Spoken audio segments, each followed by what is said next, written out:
Hello guys, good morning, good morning. So, I'm just explaining the question that I have for one of my followers and friends.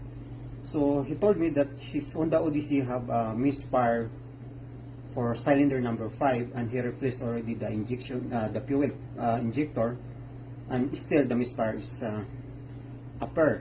So, don't replace the fuel injector unless you check it. You just remove the spark plug and look at the tip. If you see a little bit weight of the fuel, or you smell a fuel inside the cylinder, that means your injector is good.